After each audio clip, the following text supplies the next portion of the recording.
this project that made you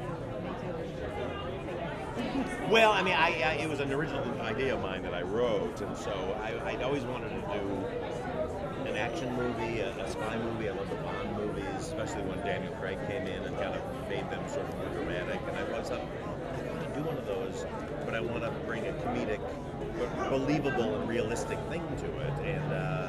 And I love working with funny women, and thought, why don't I just write my own female super spy? And that's really was the genesis of it.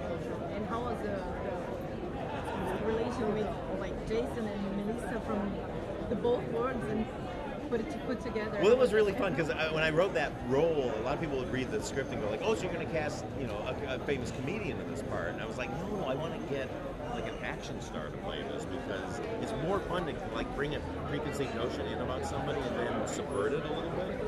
And Jason is, I mean, I've been such an enormous fan of Jason. He's like one of my favorite celebrities and actors in the world. And it was the first time I saw Crank.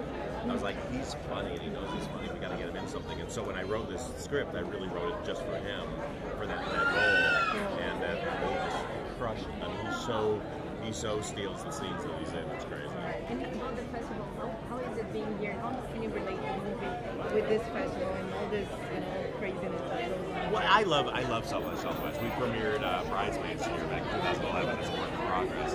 It's had the greatest response. And as a comedy filmmaker, you get nervous about film festivals because they tend to be snobby about comedy versus drama. But what I love about South by and Austin in general is that they're very open to comedy. They kind of get that we're actual filmmakers and we actually work really hard at what we do. So I'm very excited to have a big audience see this tonight. Thank you so much. Thank you. Hi, Paul.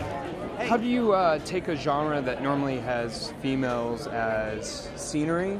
How do you make them more, kind of change that? I mean, it's very easy, really. It's just, if you don't treat women like they're another species, which tends to happen in sort of male-driven movies, and just go like, no, these are professionals. I mean, you really go like, I'm writing a movie about professionals, and with this one it was fun of like, here's a professional who is not living up to her potential because she's been sort of bamboozled into thinking she's not good at what she does, and then to take her and put her out in her dream job and with all the challenges that it has, then it just becomes very easy because you're really just writing about a person who happens to be one certain gender, that's how Hollywood should face all these things. Not like women are this other, kind of alien life form, which I feel like a lot of male filmmakers fall into.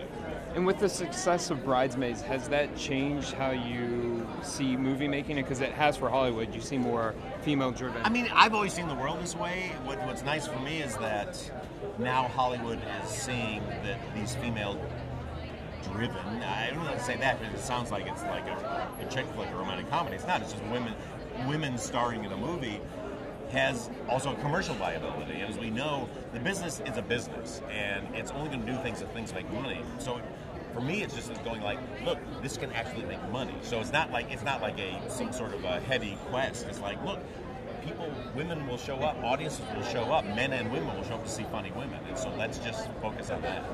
Thank you. Thanks. Let's see it. Hi, Ryan from the Year Review in Australia. Hey, good to see you.